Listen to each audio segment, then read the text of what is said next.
Carry the burden of god.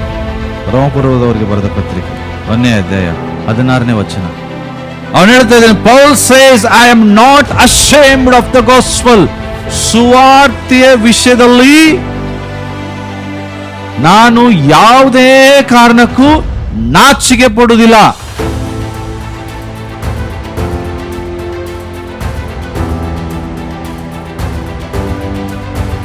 ಅದಕ್ಕೊಂದು ಹೆಸರು ಕೊಡ್ತೇವೆ, ನಾನು ದೇವರಿಗಾಗಿ ಮಾಡಿದೆ.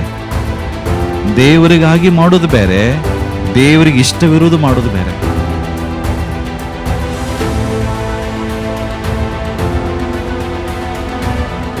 ಇವತ್ತು ದೇವರ ಸಂದೇಶಕ್ಕೆ ಹೋಗೋಣ.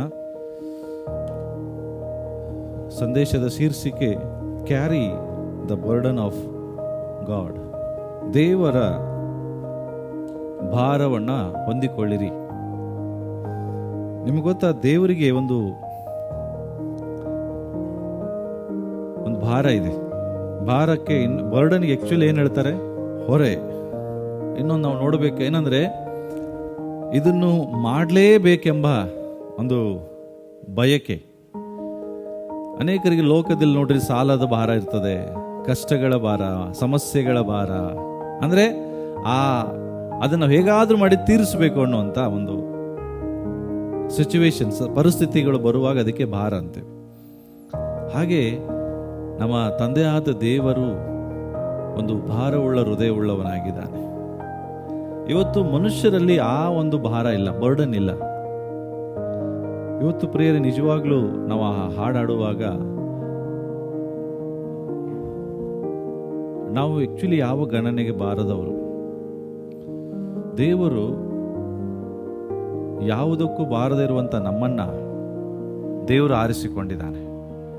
ದೇವರು ನಮ್ಮನ್ನು ಪ್ರೀತಿಸಿದ್ದಾನೆ. ಎಷ್ಟು ಪ್ರೀತಿಸಿದ್ದಾನೆ ಅಂದ್ರೆ ಪ್ರಿಯರೇ, ಆತನ ಪ್ರೀತಿಗೆ ಬೆಲೆ ಕಟ್ಟಲಿಕ್ಕೆ ಆಗುದಿಲ್ಲ. ನಾವು ಆಕ್ಚುಲಿ ಅದಕ್ಕೆ ಅರ್ಹರಲ್ಲ, ಯೋಗ್ಯರಲ್ಲ. ಆತನ ಹೆಸರು ಹೇಳಲಿಕ್ಕೂ ನಮಗೆ ಅರ್ಹತೆ ಇಲ್ಲ.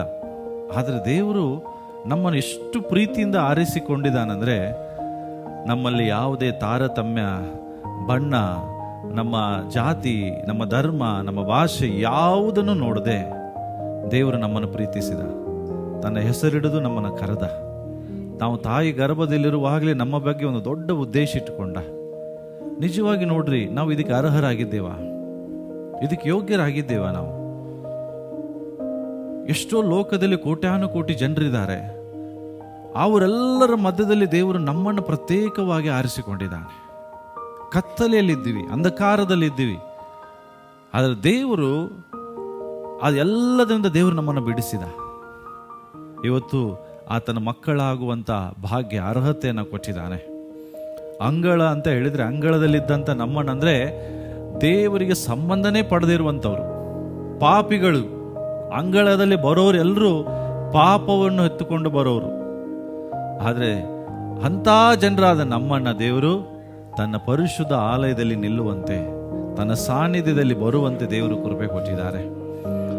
ನಾವು ನಿಜವಾಗ್ಲೂ ಪ್ರಿಯರೇ, ಪ್ರತಿ ಕ್ಷಣ ದೇವರು ಮಾಡಿದಂಥ ಉಪಕಾರವನ್ನು ನೆನೆಸಿ ಕೃತಜ್ಞತೆ ಉಳ್ಳವರಾಗಿರ್ಬೇಕು, ತುಂಬ ಕೃತಜ್ಞತೆ ಉಳ್ಳವರಾಗಿರ್ಬೇಕು. ಆದರೆ ಇವತ್ತು ಜನರಿಗೆ ಅದು ಯಾವುದು ನೆನೆಸುವುದಿಲ್ಲ. ದೇವರು ಮಾಡಿದ ಉಪಕಾರ ನೆನಪಿಗೆ ಬರುವುದಿಲ್ಲ. ನಮ್ಮ ಹತ್ರ ಏನು ಇಲ್ಲ ಅದ್ರ ಬಗ್ಗೆ ಹೆಚ್ಚು ಕಂಪ್ಲೇಂಟ್ ಕೊಡ್ತೇವೆ, ಬಹಳ ಕಂಪ್ಲೇಂಟ್. ನಿಮಗೆ ಗೊತ್ತಿಲ್ಲ ಪ್ರಿಯರೇ, ನೀವು ಲೋಕವನ್ನು ತಿರುಗಾಡುವುದಿಲ್ಲ, ಆದರೆ ಹೊರಗಡೆ ಜನರು ಹೇಗಿದ್ದಾರೆ ನಮ್ಗೆ ಗೊತ್ತಿದೆ, ಎಂಥ ಪರಿಸ್ಥಿತಿಯಲ್ಲಿದ್ದಾರೆ ನನಗೆ ಗೊತ್ತಿದೆ. ನಾವು ಒಂದೊಂದು ಕಡೆ ಹೋಗುವಾಗ ಬರೀ ಕಲ್ಲಿನ ಮನೆಗಳು, ನಾವು ಕೆಳಗಡೆ ಹಾಕ್ತಾರಲ್ಲ ಪಾಟಿಗೆಲ್ಲ, ಅದ್ರದ್ದು ಗೋಡೆಗಳಿದಾವೆ. ಅಂದರೆ ಒಂದೊಂದು ಫುಲ್ಲು ಒಂದು ಉದ್ದದ ಒಂದು ಕಲ್ಲೇ ಒಂದು ಮನೆ, ಅಂಥದ್ರಲ್ಲಿ ಜೀವಿಸ್ತಾರೆ. ಶೀಟು ಸುತ್ತಲೂ ಶೀಟ್ ಹಾಕ್ಕೊಂಡು ಜೀವಿಸ್ತಾರೆ. ಇವತ್ತು ನೀವು ಕುತ್ಕೊಳ್ಳಿಕ್ಕೆ ದೇವರು AC ಹಾಲ್ ಕೊಟ್ಟಿದ್ದಾರೆ.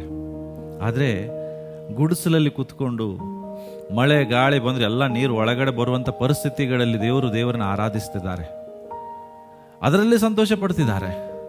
ಗುಡಿಸಲಲ್ಲಿ ವಾಸ ಮಾಡ್ತಾರೆ, ಸಂತೋಷವಾಗಿದ್ದಾರೆ. ನೆಲದಲ್ಲಿ ಮಲಗ್ತಾರೆ, ಸಂತೋಷವಾಗಿದ್ದಾರೆ.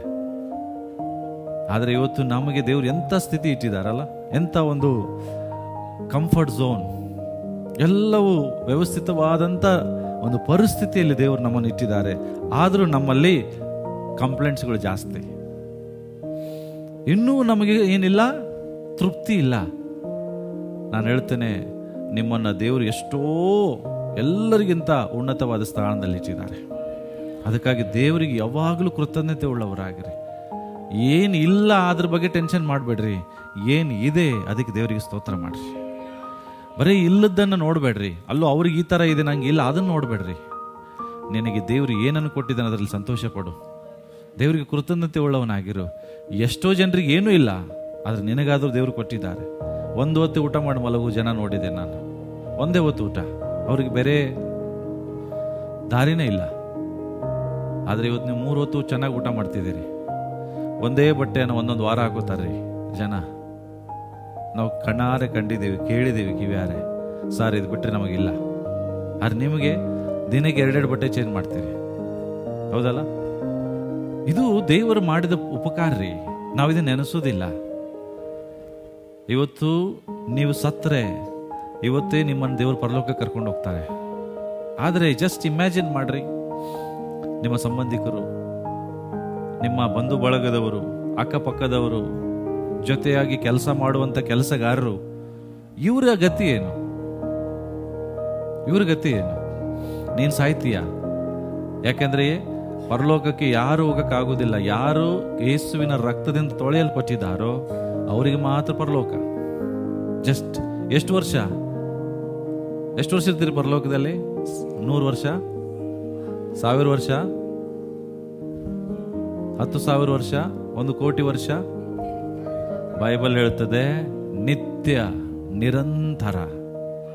ನಿತ್ಯ ಜೀವ ಅಂದ್ರೆ ಅದಕ್ಕೆ ಯಾವುದೇ ಕಾರಣಕ್ಕೂ ಲಿಮಿಟ್ ಇಲ್ಲ, ಅನ್ಲಿಮಿಟೆಡ್. ಅದೇ ಪ್ರಕಾರ ನಿಮ್ಮ ಬಂಧು ಬಳಗದವರು ಯೇಸುವಿನ ರಕ್ತದಿಂದ ತೊಳೆಯಲ್ಪಡದೇ ಇರೋರು ಸತ್ರೆ ಅವರು ನರಕಕ್ಕೆ ಹೋಗ್ತಾರೆ. ಎಷ್ಟು ವರ್ಷ? 100 ವರ್ಷ? ಮಿಲಿಯನ್ ಇಯರ್ಸ್ಗಳು ಅಲ್ಲ, ಶಾಶ್ವತವಾಗದ ನರಕದಲ್ಲಿರ್ತಾರೆ. ಜಸ್ಟ್ ಇಮ್ಯಾಜಿನ್ ಮಾಡು, ನೀನು ಪರಲೋಕದಲ್ಲಿದೆಯಾ, ಆದರೆ ನಿನ್ನ ಜೊತೆಗಿರೋರು ಎಲ್ಲರೂ ನರಕದಲ್ಲಿ ಯಾತನೆ ಪಡುವಾಗ ನೀನು ಸಂತೋಷವಾಗಿರ್ಬೋದಾ? ಇವತ್ತು ಒಬ್ಬ ವ್ಯಕ್ತಿ, ನಾವು ಹೊರಗಡೆ ಹೋಗುವಾಗ, ನಾನು ಊಟ ಮಾಡುವಾಗ ಅವನಿಗೆ ಕಡೆ ಊಟ ಇಲ್ಲ ಅಂದರೆ ನಮಗೆ ತಡ್ಕೊಳಕ್ಕಾಗಲ್ಲ. ಜಸ್ಟ್ ಇಮ್ಯಾಜಿನ್ ಮಾಡ್ರಿ, ನಿಮ್ಮ ಬಂಧು ಬಳಗದವರು, ನಿಮ್ಮ ನೆರೆಹೊರೆಯವರು, ನಿಮ್ಮ ಸ್ನೇಹಿತರು, ಅವರು ಇವತ್ತು ಸತ್ತರೆ ನರಕಕ್ಕೆ ಹೋದಾಗ ಯಾತನೆ ಪಡೋದು ನಿಮ್ಗೆ ಇಷ್ಟ ಆಗ್ತದ? ನಿಮ್ಗೆ ಗೊತ್ತಾ? ಅವರು ಯಾರಾದರೂ ನಿಮ್ಮ ಸಂಬಂಧಿಕರು ಯೇಸುವನ್ನು ಅರಿಯದೆ ಸತ್ತರೆ ನರಕದಲ್ಲಿ ನಿಮ್ಮ ಹೆಸರು ಹೇಳಿ ಅಳ್ತಾರವರು, ನಿಮ್ಮ ಹೆಸರು ತಗೋತಾರೆ. ಅಯ್ಯೋ, ಈ ವ್ಯಕ್ತಿಗೆ ಸತ್ಯ ಗೊತ್ತಿತ್ತಲ್ಲ, ನನಗೆ ಯಾಕೆ ಹೇಳಿಲ್ಲ, ನಾನಿವತ್ತು ಇಲ್ಲಿ ಬರಲಿಕ್ಕೆ ಕಾರಣ ಇವರೇ ಅಂತಾರವರು. ಗೊತ್ತಾ ನಿಮಗೆ? ನಿಮ್ಮ ಹೆಸರು ಹೇಳ್ತಾರೆ. ನಾನಿವತ್ತು ನರಕಕ್ಕೆ ಬರಲಿಕ್ಕೆ ಕಾರಣ ಇವರೇ. ಯಾಕೆ ಗೊತ್ತಾ? ಇವ್ರಿಗೆ ಸತ್ಯ ಗೊತ್ತಿದ್ರು ನನಗೆ ಹೇಳಲಿಲ್ಲ. ಪರಲೋಕಕ್ಕೆ ಹೋಗುವ ಮಾರ್ಗ ಇವ್ರಿಗೆ ಗೊತ್ತಿದ್ರು ನನಗೆ ತಿಳಿಸ್ಲಿಲ್ಲ. ಇದು ದೇವರ ಹೃದಯದಲ್ಲಿರುವ ಭಾರ. ಏನು?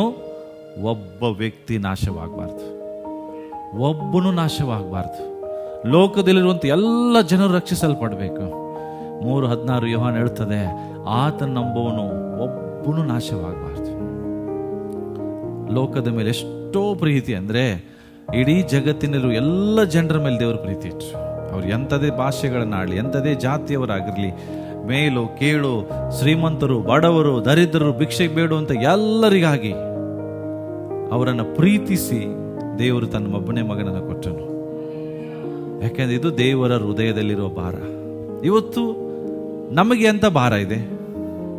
ಸೋಮವಾರ ನಾವು ದಿಂದ ಹಿಡಿದು ಶನಿವಾರ ತನಕ ನಮ್ಮ ಲೈಫನ್ನು ಲೀಡ್ ಮಾಡ್ತೇವೆ. ಎದಕ್ಕೋಸ್ಕರ ಜೀವಿಸ್ತೇವೆ? ಯಾವ ಭಾರದೊಟ್ಟಿಗೆ ಜೀವಿಸ್ತೇವೆ? ಕೇವಲ ನನಗೇನು ಸಿಗ್ತದೆ, ನನಗೇನು ಲಾಭ ಆಗ್ತದೆ, ಇನ್ನು ಎಷ್ಟು ನಾನು ಗಳಿಸ್ಬೋದು, ಎಷ್ಟು ಹಣ ಮಾಡ್ಬೋದು, ಇದೇ ನಮ್ಮ ಜೀವಿತ. ಜಸ್ಟ್ ಟೆಸ್ಟ್ ಮಾಡ್ರಿ, ದೇವರ ಹೃದಯದಲ್ಲಿರುವಂಥ ಆ ಒಂದು ದಾಹ, ಭಾರ ನಮಗಿದೆಯಾ? ನಿಮ್ಗೆ ಗೊತ್ತಾ, ಒಬ್ಬ ಮನುಷ್ಯ ಸತ್ತು ನರಕಕ್ಕೆ ಹೋಗುವಾಗ ದೇವರು ದುಃಖ ಪಡ್ತಾನೆ, ಪರಲೋಕದಲ್ಲಿ ಸಂತೋಷ ಪಡೋದಿಲ್ಲ. ಅಯ್ಯೋ, ಯೇಸುವನ್ನು ನನ್ನನ್ನು ಅರಿಯದೆ, ಪಾಪಗಳನ್ನು ತೊಳೆಯದೆ ಸತ್ತು ಹೋದ್ನಲ್ಲ ಅಂತ. ಭಾರತ ದೇಶದಲ್ಲಿ ಒಂದು ದಿವಸಕ್ಕೆ 26,000ಕ್ಕಿಂತ ಹೆಚ್ಚು ಜನ ಸಾಯ್ತಾರೆ. ಗೊತ್ತಾ? ಒಂದು ದಿವಸಕ್ಕೆ 26,000 ಅಂದರೆ ಪ್ರತಿ ಗಂಟೆಗೆ 1,000ಕ್ಕಿಂತ ಹೆಚ್ಚು ಜನ ಸಾಯ್ತಾರೆ. 1 ಗಂಟೆಗೆ 1000ಕ್ಕಿಂತ ಹೆಚ್ಚು ಜನರು. ಇಮ್ಯಾಜಿನ್ ಮಾಡ್ರಿ, ಅಂದ್ರೆ 1 ನಿಮಿಷಕ್ಕೆ 2 ಸಾಯ್ತಾ ಇರ್ತಾರೆ. ಹಂಗಾದ್ರೆ ನಾವು ಏನ್ ಮಾಡ್ತಾ ಇದ್ದೀವಿ? ಅದರಲ್ಲಿ ನಮ್ಮ ಬಂಧು ಬಳಗದವ್ರು ಇರ್ಬೋದು, ನಮ್ಮ ಸಂಬಂಧಿಕರು ಇರ್ಬೋದು, ನಮ್ಮ ಸ್ನೇಹಿತರು ಇರ್ಬೋದು, ನಮ್ಮ ಅಕ್ಕಪಕ್ಕದವ್ರು ಇರ್ಬೋದು. ವರ್ಷದಲ್ಲಿ ಇಷ್ಟು ಜನ ಸಾಯೋರು. ಹಾಗಾದ್ರೆ ನಾವು ಏನ್ ಮಾಡ್ತಾ ಇದ್ದೀವಿ? 26,000 people, they are dying every year. ಅಪೊಸ್ತಲನಾದ ಪೌಲನ ಮಾತನ್ನು ಒಂದು ಮಾತು ಕೇಳೋಣ. ಎಲ್ಲರೂ ಬೈಬಲ್ ತೆಗಿರಿ. ರೋಮಾಪುರದವರಿಗೆ ಬರೆದ ಪತ್ರಿಕೆ 9ನೇ ಅಧ್ಯಾಯಕ್ಕೆ ನಮ್ಮ ಸತ್ಯವೇದ ತಿರುಗಿಸೋಣ. 1-2 ಓದೋಣ. ಹಾ ಹಾ ಹಾ ಓಕೆ.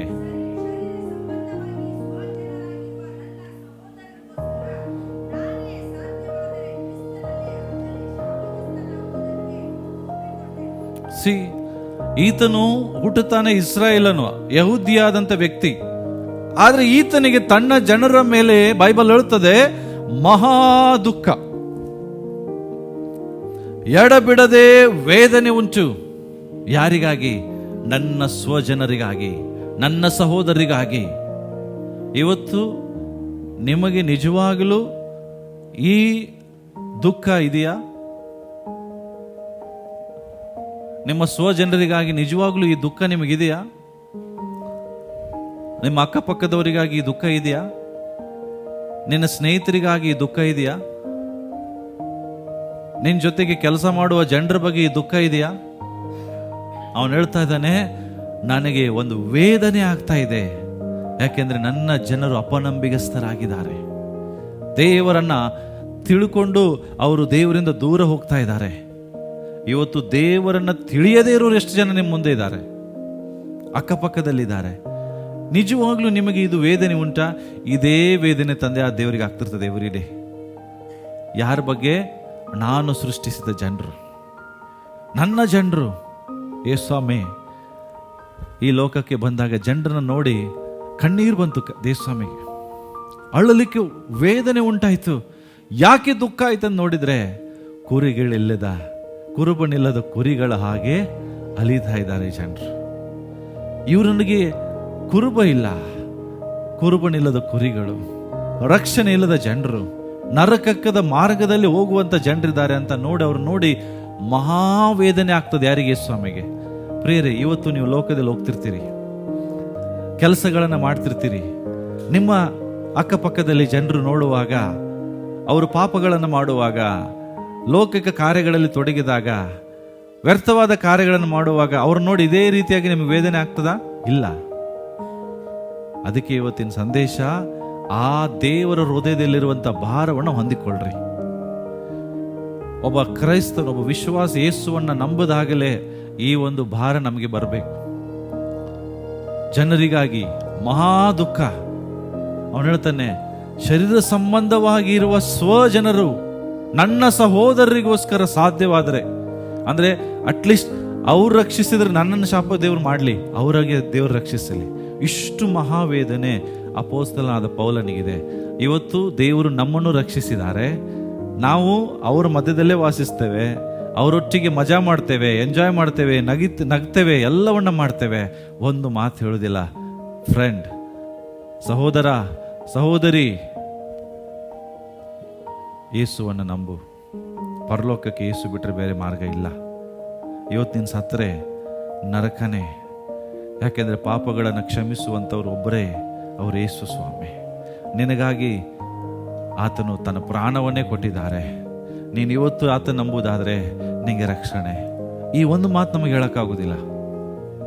ಈ ವಿಷಯದಲ್ಲಿ ಯಾಕೆ ಹೇಳಕ್ಕಾಗೋದಿಲ್ಲ ಅಂದರೆ, ಓನ್ಲಿ ಕಾರಣ ನಮ್ಮ ಹೃದಯದಲ್ಲಿ ಆ ವೇದನೆ ಇಲ್ಲ. ದೇವರ ಹೃದಯದಲ್ಲಿ ಒಂದು ದೊಡ್ಡ ವೇದನೆ ಇದೆ, ಜನರು ನರಕಕ್ಕೆ ಹೋಗ್ತಾ ಇದ್ದಾರೆ ಅನ್ನುವಂಥ ವೇದನೆ, ಎಲ್ಲಿ ಜನರು ತಪ್ಪಿ ಹೋಗ್ತಾರೆ ಅನ್ನುವಂಥ ವೇದನೆ. ಆದರೆ ಇವತ್ತು ಆ ವೇದನೆ ಮನುಷ್ಯರಾದ ನಮ್ಮಲ್ಲಿಲ್ಲ. We are enjoying, full enjoyment ನಮ್ಮಲ್ಲಿದೆ. ಪ್ರಿಯರೇ, ಇವತ್ತು ನಮ್ಮನ್ನು ಪರೀಕ್ಷಿಸಿಕೊಳ್ಬೇಕು. ನಮ್ಮಲ್ಲಿ ಈ ಒಂದು ವೇದನೆ ಇದೆಯಾ? ಆತ್ಮಗಳ ಭಾರ ನಮ್ಮಲ್ಲಿದೆಯಾ? ನಿಮಗಿದೆಯಾ? ನಿಮ್ಮ ಕಣ್ಣು ಮುಂದೆ ಜನ ಸತ್ತು ನರಕಕ್ಕೆ ಹೋಗುವಾಗ ನೀವು ಸಂತೋಷ ಪಡ್ತೀರಾ? ಒಂದು ವೇಳೆ ನಿಮಗೆ ದುಃಖ ಆಗ್ತಿಲ್ಲ ಅಂದರೆ ಅರ್ಥ ನಿಮಗೇನಿಲ್ಲ, ಆತ್ಮಗಳ ಭಾರ ಇಲ್ಲ. ಯಾವಾಗ ಒಬ್ಬ ವ್ಯಕ್ತಿ ರಕ್ಷಣೆ ಹೊಂದಿದಾಗ ಈ ಆತ್ಮನ ಭಾರ ಬರ್ತದೋ, ಆ ಭಾರ ಇರುವಂಥ ವ್ಯಕ್ತಿ ಸೇವೆ ಮಾಡಲಿಕ್ಕೆ ಮುಂದೆ ಬರ್ತಾನೆ.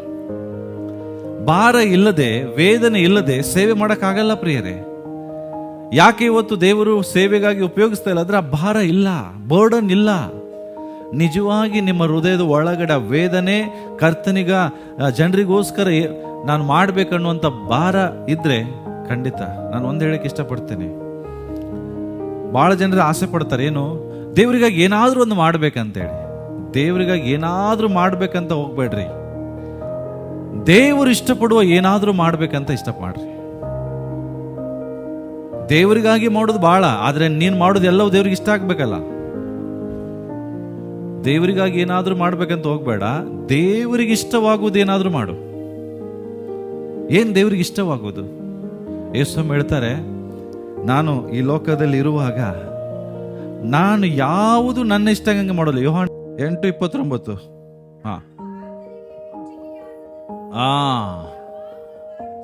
ಅವನು ಹೇಳ್ತಾನೆ, ನನಗಿಷ್ಟ ಆದದ್ದನ್ನು ನಾನು ಯಾವುದು ಮಾಡೋದಿಲ್ಲ, ನನ್ನ ತಂದೆಗೆ ಇಷ್ಟವಾದದ್ದನ್ನೇ ಯಾವಾಗಲೂ ಮಾಡ್ತೇನೆ.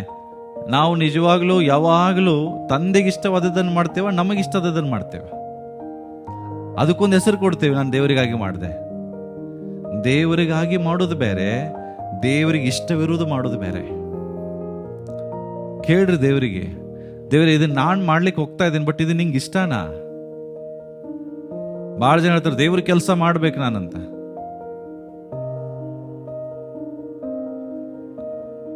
ದೇವರ ಕೆಲಸ ನಿನಗೆ ಎಂದಿಗೂ ಮಾಡೋಕ್ಕಾಗಲ್ಲ. ದೇವರು ನಿನ್ನ ಮೂಲಕ ಕೆಲಸ ಮಾಡಬೇಕು. ಅರ್ಥ ಆಗ್ತದೆ?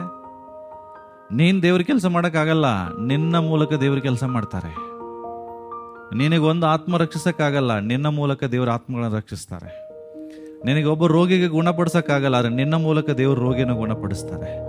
ನಿನಗೆ ಒಂದೇ ದೆವ್ವ ಬಿಡಿಸಕ್ಕಾಗಲ್ಲ, ಆದರೆ ನಿನ್ನ ಮೂಲಕ ದೇವ್ರ ದೆವ್ವಗಳನ್ನು ಬಿಡಿಸ್ತಾರೆ. ಅರ್ಥ, ನಾನು ಬರೀ ಪಾತ್ರೆ, just I am a vessel. ನಾನು ಏನು ದೇವರಿಗಾಗಿ ಹೇಳತ್ತಾರೆ, ಭಾಳ ಜನ ಹೇಳ್ತಾನೆ ದೇವರಿಗಾಗಿ ಅದು ಮಾಡಿದೆ. ಹಲೋ, ನೀವೇನು ಮಾಡಿಲ್ಲ, ನಿನ್ನನ್ನು ದೇವರು ಉಪಯೋಗಿಸ್ಕೊಂಡು ನಿನ್ನ ಮೂಲಕ ದೇವರು ಮಾಡ್ತಿದ್ದಾರೆ. ಯೇಸು ಹೇಳ್ತಾರೆ, ನಾನು ಈ ಲೋಕಕ್ಕೆ ಬಂದಾಗ ನನ್ನ ಇಷ್ಟದಂಗೆ ಯಾವುದು ಮಾಡಲಿಲ್ಲ, ನಾನು ನನ್ನ ತಂದೆಗೆ ಮೆಚ್ಚುಗೆ ಆದದ್ದನ್ನೇ ಒಂದು ದಿವಸ ಅಲ್ಲ, 2 ದಿವಸ ಅಲ್ಲ, ಯಾವಾಗಲೂ. ಹಾಗಾದ್ರೆ ದೇವ್ರ ಇಷ್ಟ ಏನು? ದೇವರಿಗೆ ಇಷ್ಟ ಯಾವುದು? ಆತನ ಚಿತ್ತ ಏನಾಗರೆ? What is the God's desire? 1 Timothy 2:4 ಬರ್ತದೆ, ಎಲ್ಲ ಜನರು ರಕ್ಷಣೆಯನ್ನ ಹೊಂದಿ, ಪಾಪ ಪರಿಜ್ಞಾನವನ್ನು ಹೊಂದಿ, ರಕ್ಷಣೆಯನ್ನು ಹೊಂದಿ ನಿತ್ಯ ಜೀವಕ್ಕೆ ಸೇರಬೇಕೆನ್ನುವುದೇ ದೇವರ ಚಿತ್ತ. ಹೌದಾ? ಎಲ್ಲಾ ಮನುಷ್ಯರು, 1 ತಿಮೋಥಿ 2:4 ಹೇಳ್ತಾರೆ, ಎಲ್ಲಾ ಮನುಷ್ಯರು.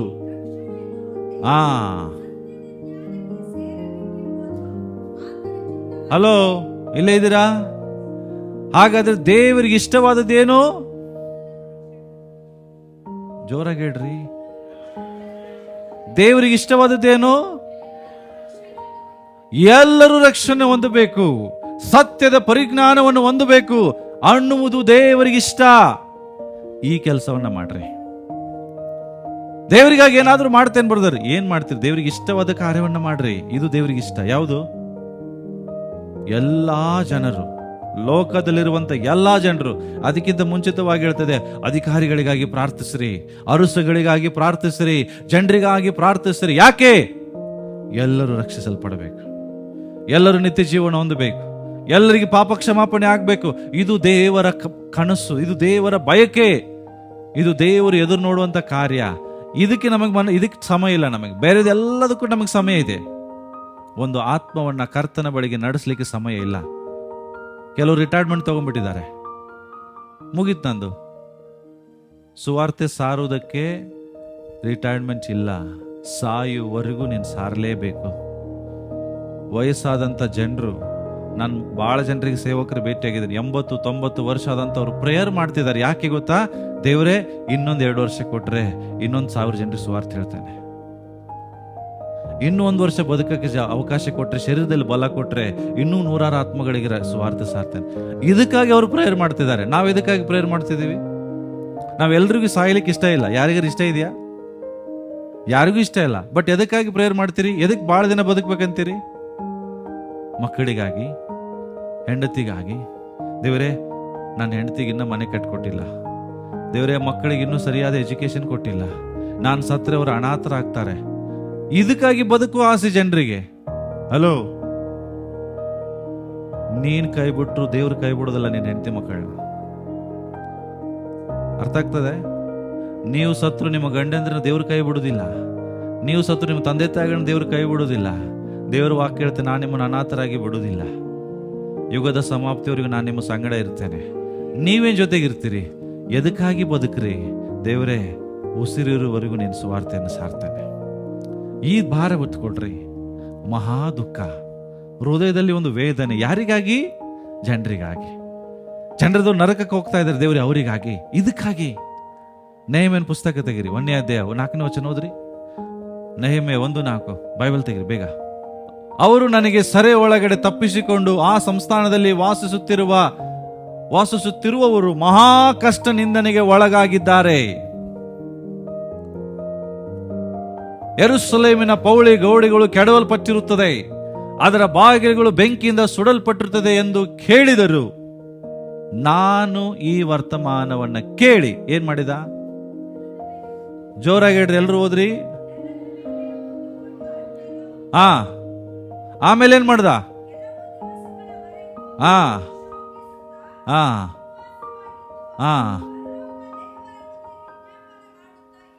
ಯಾರಿಗಾಗಿ ಉಪವಾಸ ಮಾಡ್ತಾ ಇದ್ದೇನ್ರಿ? ತನಗಾಗಿ? ಯಾರಿಗಾಗಿ ಗೋಣೆ ತಟ್ಟು ಹೊತ್ಕೊಳ್ತಾ ಇದ್ದಾನೆ? 1 ದಿವಸ 2 ದಿವಸ ಅಲ್ಲ, ಕೆಲವು ದಿವಸದವರೆಗೂ ಬೈಬಲ್ ಹೇಳ್ತದೆ ಶೋಕಿಸುತ್ತಾ. ಶೋಕಿಸುದ ಅರ್ಥ ಏನ್ ಗೊತ್ತಾ? ಅಳುತ್ತಾ, ಕಣ್ಣೀರು ಸುರಿಸುತ್ತಾ, ವೇದನೆಯಿಂದ, ಮಹಾ ದುಃಖದಿಂದ ದೇವರಿಗೆ ಪ್ರಾರ್ಥಿಸ್ತಾ ಇದ್ದಾನೆ. ಅದಕ್ಕಾಗಿ ದೇವರೇ ನಂಗೆ ಪ್ರಮೋಷನ್ ಕೊಡು, ದೇವರೇ ಈ ಒಂದು ಅರಸನ ಅರಮನೆ ಒಳಗಡೆ ಇನ್ನು ಸ್ಯಾಲ್ರಿ ಜಾಸ್ತಿ ಮಾಡು, ದೇವರೇ ನನ್ನ ಫ್ಯಾಮಿಲಿಯನ್ನು ರಕ್ಷಿಸು, ನನಗೊಂದು ಮನೆ ಕೊಡು. ಇದಕ್ಕಾಗಿ ಅಲ್ಲ. ಹಲೋ, ಪಕ್ಕದವ್ರಿಗೆ ಹೇಳ್ರಿ, ನಿನಗಾಗಿ ಅಳಬೇಡ ಅಂತ. ಜೋರಾಗಿ ಹೇಳ್ರಿ. ಮತ್ತೊಂದು, ನಿನ್ನ ಫ್ಯಾಮಿಲಿಗಾಗಿ ಅಳಬೇಡ. ಅವ ತನಗೋಸ್ಕರ ಅಳ್ತಾ ಇದ್ದಾನ? ನೆಹೆಮ್ಯನಿಗೆ ಏನ್ ಕಡಿಮೆ ಇದೆ ರೀ? ನೆಹೆಮ್ಯನ ಕೆಲಸ ಏನ್ ಗೊತ್ತಾ? ಅರಸನ ಪಾನದಾಯಕ ಸೇವಕ. ಅರಸನ ಊಟ ಮಾಡೋದೆಲ್ಲ ನೆಹೆಮ್ಯನ ಊಟ ಮಾಡ್ತಾನೆ. ನೆಹೆಮ್ಯನ ಲೈಫ್ ಸ್ಟೈಲ್ ಹೆಂಗಿತ್ತಂದ್ರೆ, ರಾಜ ಹೆಂಗಿರ್ತಾನೋ ಹಂಗೇ ಇದ್ದವನು. ರಾಜನಿಗೆ ಕೆಲವು ಸಾರಿ ಹೆಂಡತಿನೂ ಭೇಟಿಯಾಗಕ್ಕಾಗುದಿಲ್ಲ, ಆದ್ರೆ ನೆಹೆಮ್ಯ ಯಾವಾಗಲೂ ರಾಜನ ಜೊತೆಗಿರ್ಬೇಕು. ಅರಸನ ಸಂಗಡ ಇರುವಂತ ವ್ಯಕ್ತಿ ಹೆಂಗಿರ್ತಾನೆ ನಿಮ್ಗೆ ಗೊತ್ತಾ? ಪ್ರಧಾನಮಂತ್ರಿ PA, ಪ್ರಧಾನಮಂತ್ರಿ ಅಷ್ಟು ಸುಖದಲ್ಲಿರುವುದಿಲ್ಲ, PA ಆರಾಮಾಗಿರ್ತಾನೆ. ಕೇಳ್ರಿ, ಎಲ್ಲಾ ಸಮಯ ಪ್ರಧಾನಮಂತ್ರಿಗೆ ಏನೆಲ್ಲ ಬರ್ತದೋ ಅದು ಅವಂಗೂ ಬರ್ತಿರ್ತದೆ. ಈಗ ಅವನು ಅಂತರ ಅದೇ ತರ ಆರಾಮಿದಾನ, ಅವನು ಟೆನ್ಷನ್ ಇಲ್ಲ.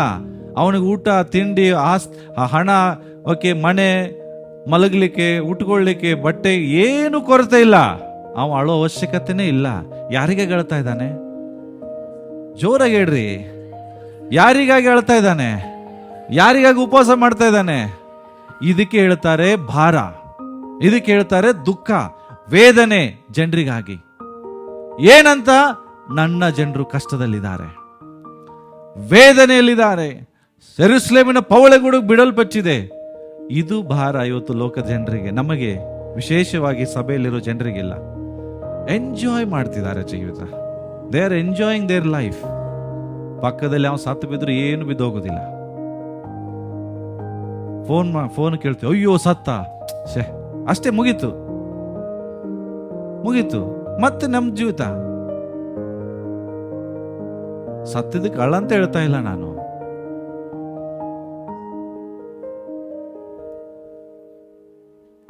ಒಂದು ಸ್ಟೋರಿ ಒಬ್ರು ಹೇಳಿದ್ರು.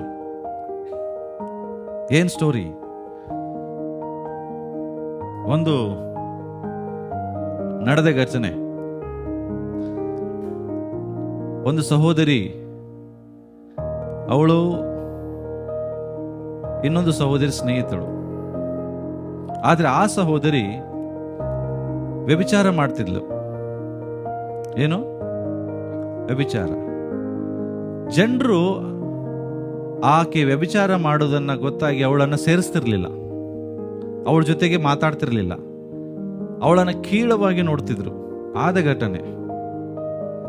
ಆದ್ರೆ ಇವಳು ಅವಳ ಜೊತೆಗೆ ಅವಾಗ ಸ್ವಲ್ಪ ಮಾತಾಡ್ತಿದ್ರು. ಬಟ್ ಇವಳು ವ್ಯಭಿಚಾರ ಮಾಡ್ತಾಳಂತ ಇವಳಿಗೆ ಗೊತ್ತಾದ ಮೇಲೆ ಇವಳು ಏನ್ ಮಾಡಕ್ ಸ್ಟಾರ್ಟ್ ಮಾಡ್ಲು, ಅವಳನ್ನ ರಿಜೆಕ್ಟ್ ಮಾಡಿ ಅವಳಿಂದ ದೂರ ಆದ್ಲು. ಯಾಕೆ ಹೇಳ್ರಿ? ಈಗ ಅವಳ ಜೊತೆ ಮಾತಾಡ್ಲಿಕ್ಕೆ ಸ್ಟಾರ್ಟ್ ಮಾಡ್ರೆ ಏನಾಗ್ತದೆ? ಇವಳಿಗೆ ಮರ್ಯಾದೆ ಹೋಗ್ತದಲ್ಲ. ಅದಕ್ಕೆ ಇವಳು ಏನ್ ಮಾಡಿದ್ಲು, ಅವಳಿಂದ ದೂರ ಆದ್ಲು. ಈಗ ಇವಳು ದೂರ ಆದ್ಲಂತ ಹೇಳಿ ಅವಳಿಗೆ ಬಹಳ ಬೇಸರ ಆಯ್ತು. ರಾತ್ರಿ ಇವಳು ಮಲಗಿದಾಳೆ. ರಾತ್ರಿ ಮಲಗಿದಾಗ ಈ ಸಹೋದರಿಗೆ ಹೇಳ್ತಾ ಇದ್ದಾಳೆ, ನೀನ್ ಯೇಸುವನ್ನು ನಂಬಿಯಲ್ಲ, ಅವಳಿಗೋಗಿ ಯೇಸು ಬಗ್ಗೆ ಹೇಳು. ರಾತ್ರಿ ದೇವರ ಆತ್ಮನ ಮಾತಾಡ್ತಿದ್ದ. ರಾತ್ರಿ ಆ ಸಹೋದರಿಗೆ ಹೋಗು. ಸಮಯ ನೋಡ್ತಾಳೆ, ರಾತ್ರಿ 11-12 ಗಂಟೆ ಆಗಿದೆ. ಈಗ ಯಾಕಿಂತ ಪ್ರೇರೇಪಣೆ ಬರ್ತಾ ಇದೆ? ನಾನು ಹೋಗುದಿಲ್ಲ. ನಾನೀಗ ಇಂಥ ರಾತ್ರಿಲಿ ಅಂತ ಅವಳ ಕಡೆ ಅವ್ರ ಮನೆಗೆ ಹೋಗ್ಬಿಟ್ರೆ ನನ್ನ ಜನ ನಾನು ಅದರಲ್ಲಿ ಇದೇನಂತ ತಿಳ್ಕೊಳ್ತಾರೆ. ನಾನೀಗ ಹೋಗುದಿಲ್ಲ. ದೇವರಾತ್ಮ ಹೇಳ್ತಾ ಇದ್ದಾರೆ, ಈಗ ಹೋಗು, ನೀನು ಹೋಗು. ಅವಳು ಹೋಗ್ಲಿಲ್ಲ. ಕಡೆಗೆ ಏನಾಯ್ತಂದ್ರೆ, ಬೆಳಗ್ಗೆ ಎದ್ದ ತಕ್ಷಣ ಹೋಗ್ತೇನೆ ಸ್ವಾಮಿ ಅಂತ ಹೇಳಿ ಪ್ರಾರ್ಥನೆ ಮಾಡಿ ಮಲಗಿದ್ಲು. ಬೆಳಗ್ಗೆ ಹೋಗಿ ಬೆಳಗ್ಗೆ ಅವಳು ಮನೆಗೆ ಹೋಗ್ತಾ ಇದ್ರೆ ಅವ್ರ ಮನೆ ಮುಂದೆ ಜನ. ಯಾರ ಮನೆ ಮುಂದೆ? ಆ ಸಹೋದರಿ ಮನೆ ಮುಂದೆ ಜನ. ಯಾಕೆಂದ್ರೆ ಅವಳು ಸೂಸೈಡ್ ಮಾಡ್ಕೊಂಡಿದ್ದಾಳೆ, ನೇಣು ಹಾಕೊಂಡು. ಯಾವಾಗ ಆ ಒಂದು ಚಿತ್ರ ಇವಳು ನೋಡಿದ್ಲು, ಇವಳು ಹೃದಯ ಒಡೆದೋಯ್ತು. ರಾತ್ರಿ ದೇವ್ರು ಎಷ್ಟು ಹೇಳಿದ್ರು ನನಗೆ, ಇವಳಿಗೆ ಹೋಗಿ ಸುವಾರ್ತೆ ಸಾರು. ಎಷ್ಟು ಪ್ರೇರೇಪಣೆ ಆಯ್ತು. ನಾನೇನ್ ಮಾಡಿದೆ? ಬೆಳಗ್ಗೆ ಹೋಗಿ ಹೇಳ್ತೇನೆ ಅಂತೇಳಿ ಮಲಗಿದೆ. ಸೂಸೈಡ್ ಮಾಡ್ಕೊಂಡು ಅವತ್ತು ಅವಳು ಮನೆಗೆ ಹೋಗಿ ಹತ್ತು ದೇವ್ರ ಮುಂದೆ ಕ್ಷಮಾಪಣೆ ಕೇಳಿ ಅವಳು ಹೇಳಿಲ್ಲಂತೆ, ದೇವರೇ ಇನ್ನು ಮುಂದೆ ನನ್ನನ್ನು ದಯಮಾಡಿ ಕ್ಷಮಿಸು, ಜೀವ ಇರೋ ತನಕ ನಾನು ಇವತ್ತು ಸುವಾರ್ತೆ ಸಾರ್ತೇನೆ ಜನರಿಗೆ. ಈ ತಪ್ಪು ಇನ್ನು ಮುಂದೆ ಮಾಡುವುದಿಲ್ಲ. ಆದರೆ ಆ ಸತ್ತಂತ ಸಹೋದರಿ ನರಕದಲ್ಲಿ ಅವಳು ಹೇಳ್ತಾ ಇದ್ದಾಳೆ, ನಾನು ನರಕಕ್ಕೆ ಬರ್ಲಿಕ್ಕೆ ನೀನೇ ಕಾರಣ ಅಂತ ಇವಳು ಕನಸಲ್ಲಿ ಹೇಳ್ತಾಳಂತೆ. ನಾನು ಇವತ್ತು ನರಕಕ್ಕೆ ಬರ್ಲಿಕ್ಕೆ ನೀನ್ ಕಾರಣ. ಇವತ್ತು ಎಷ್ಟು ಜನರು ನರಕದಲ್ಲಿ ನಿಮ್ಮ ಹೆಸರು ಹೇಳ್ತಿರ್ಬೋದು ಇದೇ ತರ. ಯಾಕೆ ನಿಮ್ಗೆ ಗೊತ್ತಿದ್ದವ್ರು ಇರ್ತಾರೆ. ಅವರು ನೀವು ಚರ್ಚಿಗೆ ಬರ್ತೀರ, ಅವ್ರಿಗೆ ಗೊತ್ತಿರ್ತದೆ. ಅವ್ರಿಗೆ ಒಂದ್ ದಿವಸ ಯೇಸು ಬಗ್ಗೆ ಹೇಳುವುದಿಲ್ಲ. ನೀವು ಬೈಬಲ್ ಓದ್ತಿರ್ತೀರಿ, ಅವ್ರಿಗೆ ಗೊತ್ತಿರ್ತದೆ. ಆದ್ರೆ ಒಂದ್ ದಿವಸ ಸುವಾರ್ತೆ ಸಾರಿರುವುದಿಲ್ಲ. ಆದ್ರೆ ಅವ್ರು ಸತ್ತಾಗ ನಿಮ್ಮ ಹೆಸರು ಹೇಳ್ತಾರೆ. ಪ್ರಿಯರೇ, ಸತ್ಯವಾಗಿ ಹೇಳ್ತೇನೆ, ನಿಮ್ಮ ಹೆಸರು ಹೇಳ್ತಾರೆ. ಯಾಕೆಂದ್ರೆ ನಿಮಗೆ ಸತ್ಯ ಗೊತ್ತಿದ್ರು ನೀವು ಹೇಳಿಲ್ಲ. ಅದಕ್ಕಾಗಿ ನೆಹೆಮ್ಯ ನೋಡ್ರಿ, ತನ್ನ ಜನರು ಕಷ್ಟದಲ್ಲಿದ್ದಾರೆ, ತಾನು ಆರಾಮಾಗಿದ್ದಾನೆ, ಅರಮನೆಯಲ್ಲಿದ್ದಾನೆ. ಆದ್ರೆ ಅರಮನೆಯಲ್ಲಿರುವಂತ ವ್ಯಕ್ತಿ ಅಳಲಿಕ್ಕೆ ಸ್ಟಾರ್ಟ್ ಮಾಡ್ತಾನೆ, ಗೋಳಾಡ್ಲಿಕ್ಕೆ ಸ್ಟಾರ್ಟ್ ಮಾಡ್ತಾನೆ. ಇವನು ದುಃಖಪಟ್ಟು ಪ್ರಾರ್ಥಿಸಿ ಶೋಕಿಸುವಾಗ, ಅನೇಕ ದಿನಗಳು ಇವನು ಉಪವಾಸದಲ್ಲಿರುವಾಗ ರಾಜ ನೋಡಿ, ಯಾಕೆ ಈ ಮನುಷ್ಯ ಡಲ್ ಆಗಿದ್ದಾನೆ, ಇಷ್ಟು ವೇದನೆ ಯಾಕೆ? ರಾಜನಿಗೆ ಗೊತ್ತಾಗ್ತದೆ ನಿನ್ನ ಮುಖ ಯಾಕೆ ಬಾಡಿ ಹೋಗಿದೆ. ಪ್ರಿಯರೇ, ದಯಮಾಡಿ ಹೇಳ್ತಾನೆ, ಸುವಾರ್ತೆ ಸಾರೋ ವಿಷಯದಲ್ಲಿ ನಾಚಿಕೆ ಪಡಬೇಡ್ರಿ. ಬಹಳ ಜನರಿಗೂ ನಾನು ನೋಡಿದ್ದೇನೆ, ಯಾಕೆ ಸಾರೋದಿಲ್ಲ? ನಾಚಿಕೆ. ಸುವಾರ್ತೆ ಸಾರಕ್ಕೆ ನಾಚಿಕೆ, ಸುವಾರ್ತೆ ಹೇಳಿಕ್ಕೆ ನಾಚಿಕೆ. ಎಲ್ಲಿ ಏನ್ ಹೇಳ್ತಾರೋ ಏನೋ, ಎಲ್ಲಿ ಬೈತಾರೋ ಏನೋ, ಎಲ್ಲಿ ನನ್ನ ಬಗ್ಗೆ ತಪ್ಪು ತಿಳ್ಕೊಳ್ತಾರೇನೋ. ರೋಮಪುರದವರಿಗೆ ಬರೆದ ಪತ್ರಿಕೆ 1ನೇ ಅಧ್ಯಾಯ 16ನೇ ವಚನ.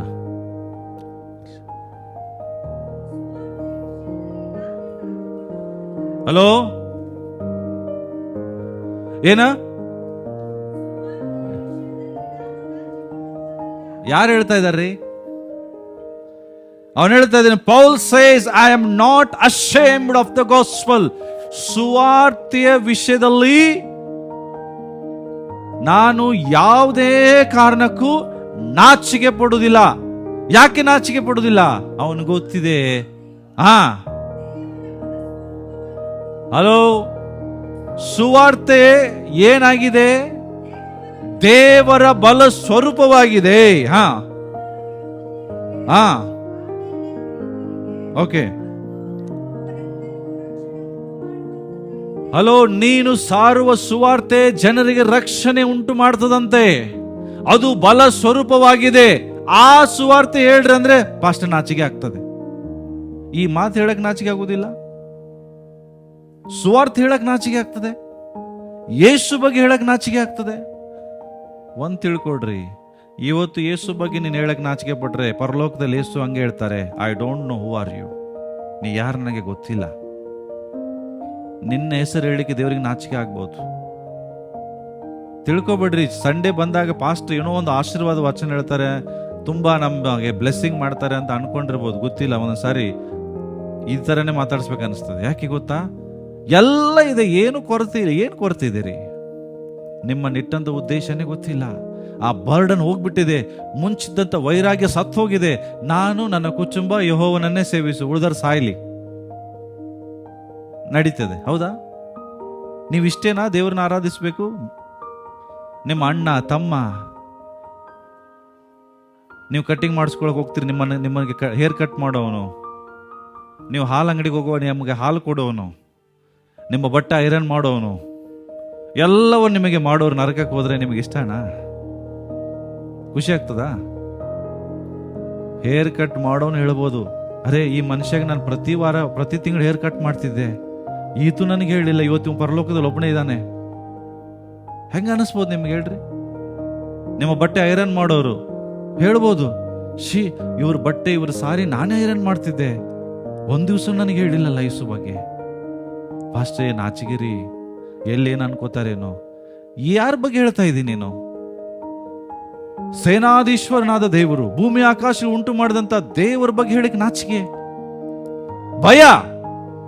ದೇವರ ವಾಕ್ಯ ಹೇಳ್ತದೆ, ಹಲೋ, ಅದು ಬಲ ಸ್ವರೂಪ ರೀ. ಪೌಲ ಹೇಳೋದು, ನಾಶನ ಮಾರ್ಗದಲ್ಲಿರೋರಿಗೆ ಹುಚ್ಚು ಮಾತಾದ್ರೆ ನನಗೆ ದೇವರ ಶಕ್ತಿ, ಶಿಲುಬೆಯ ಮಾತು. ನಾನು ಅದನ್ನು ಹೇಳದೆ ಬಿಡುವುದಿಲ್ಲ. ಸುವಾರ್ತೆ ಸಾರಲೇಬೇಕೆಂಬ ನಿರ್ಬಂಧ ನನಗುಂಚು. ಹೇಳ್ದಿದ್ರೆ ನನ್ನ ಗತಿ ನಾನು ಏನ್ ಹೇಳಿ? ವೇದನೆ ಇದೆ ಅವನಿಗೆ, ಮಹಾವೇದನೆ ಇದೆ. ಕಂಡರಿಗೆ ಸುವಾರ್ತೆ ಹೇಳ್ತಾ ಇದ್ದಾನೆ. ಇವತ್ತು ಏಳು ಖಂಡಗಳಿದೆ. ಬಟ್ ಪೌಲನ ಕಾಲದಲ್ಲಿ 3 ಖಂಡಗಳು, 3 ಕಾಂಟಿನೆಂಟ್ಗಳು. ಇವತ್ತು ಏಷ್ಯಾ, ಆಫ್ರಿಕಾ, ಅಮೆರಿಕಾ, ಈ ತರ ಅನೇಕ, ರಷ್ಯಾ ಖಂಡಗಳು ಬೇರೆ ಆಗಿದೆ. ಬಟ್ ಅವಾಗ ಬರೀ 3 ಖಂಡ. ಆ 3 ಖಂಡವನ್ನು ಪ್ರಯಾಣ ಮಾಡಿ ಹೇಳ್ದ, ಯೇಸುವನ್ನ ನಂಬ್ರಿ, ಯೇಸುವನ್ನ ನಂಬ್ರಿ, ರಕ್ಷಣೆ ಹೊಂದಿಕೊಳ್ಳ್ರಿ. ಆಕಾಶದ ಕೆಳಗಡೆ ಭೂಮಿಯ ಮೇಲೆ ಮನುಷ್ಯರ ರಕ್ಷಣೆಗೆ ಬೇರೆ ಯಾವ ಹೆಸರಿಲ್ಲ, ಒಂದೇ ಹೆಸರು, ಯೇಸುವಿನ ನಾಮ. ಜನರಿಗೆ ಸಾರ್ಥ ಹೋದಾರಿ. ಹೊಡಿರಿ, ಬಡಿರಿ, ಉಗಿರಿ, ನನ್ನ ಬಗ್ಗೆ ಗೇಲಿ ಮಾಡ್ರಿ, ನಾನ್ ನಾಚಿಕೆ ಪಡುವುದಿಲ್ಲ. ಅವನು ಹೇಳ್ತಾ ಇದ್ದೇನೆ, ಸುವಾರ್ತೆ ವಿಷಯದಲ್ಲಿ ನಾನು ನಾಚಿಕೆ ಪಡುವುದಿಲ್ಲ. ಯಾಕೆಂದ್ರೆ ಅದು ದೇವರ ಬಲ ಸ್ವರೂಪವಾಗಿದೆ, ದೇವರ ಶಕ್ತಿಯಾಗಿದೆ. ನಾನು ಸಾರುವ ಸುವಾರ್ತೆ ಜನರಿಗೆ ರಕ್ಷಣೆಯನ್ನು ಉಂಟು ಮಾಡ್ತದೆ. ಅಪೊಸ್ತಲರ ಕೃತ್ಯ 20:24.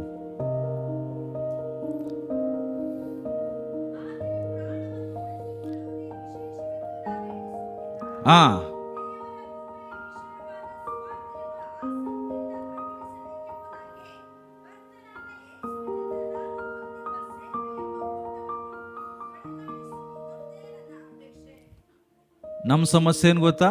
ಬೈತಾರ್ರಿ, ಹೊಡಿತಾರ್ರಿ, ಮನೆ ಖಾಲಿ ಮಾಡಿಸ್ತಾರೆ. ಪೌಲ ಹೇಳ್ತಾನೆ, ಮನೆ ಅಲ್ಲ, ಪ್ರಾಣ ತೆಗೆದ್ರು ನಾನು ಬಿಡುವುದಿಲ್ಲ. ಏನ್ ಹೇಳ್ತಾ ಇದ್ದಾನೆ? ನನ್ನ ಪ್ರಾಣವನ್ನು ಉಳಿಸಿಕೊಳ್ಳುವುದು ನನಗೆ ವಿಶೇಷ ಅಲ್ಲ. ಇವತ್ತು ಜನರಿಗೆ ವಿಶೇಷವಾಗಿದ್ದು ಏನು ಗೊತ್ತಾ? ಪ್ರಾಣ ಉಳಿದ್ರೆ ಸಾಕ್ರಿ, ಎಲ್ಲಾರ ಹೋಗಿ ಬದುಕೊಂಬೋದು. ಎಲ್ಲರೂ ಯಾಕೆ ಬದುಕ್ತಿ? ಪರಲೋಕದಲ್ಲಿ ಹೋಗಿ ಬದುಕು. ಮಾತು ಹೇಳ್ತಾರಲ್ಲ, ಪ್ರಾಣ ಉಳಿದ್ರೆ ಸಾಕ್ರಿ, ಎಲ್ಲರೂ ಹೋಗಿ ಬದುಕೋತೀನಿ. ಪ್ರಾಣ ಹೋದ್ರೆ ಪರಲೋಕದಲ್ಲಿ ಬದುಕ್ತೀಯ. ಅರ್ಥ ಆಗ್ತದೆ? ಕಿವಿ ಉಳ್ಳವರು ಕೇಳ್ತಾ ಇದ್ದೀರಿ? ನಿನ್ನನ್ನ ದೇವರು ಕರುಣಿಸಿದ್ದು ನಿನಗಾಗಿ ಜೀವಿಸಕ್ಕಲ್ರಿ. ಇವತ್ತು ಸತ್ರೆ ಭಯ ಪಡಬೇಡ, ಪರಲೋಕದಲ್ಲಿ ನಿನಗೆ ಸನ್ಮಾನ. ಯೇಸು ಸಿಂಹಾಸನ ಎದ್ದು ನಿನ್ನನ್ನು ವೆಲ್ಕಮ್ ಮಾಡ್ತಾರೆ.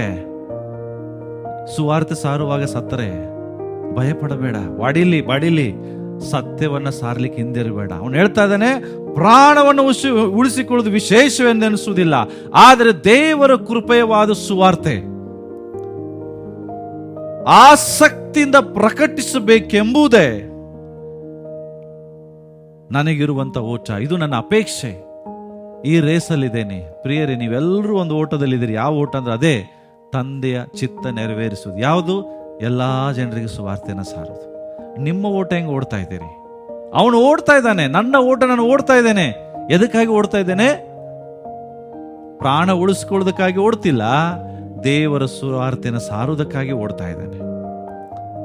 ನಾನು ಹೇಳ್ತೀನಿ, ನಿನಗಾಗಿ ಚಿಂತೆ ಮಾಡಬೇಡ. ನಿನಗೆ ಏನ್ ಬೇಕು ಎಲ್ಲ ದೇವ್ರಿಗೆ ಗೊತ್ತಿದೆ.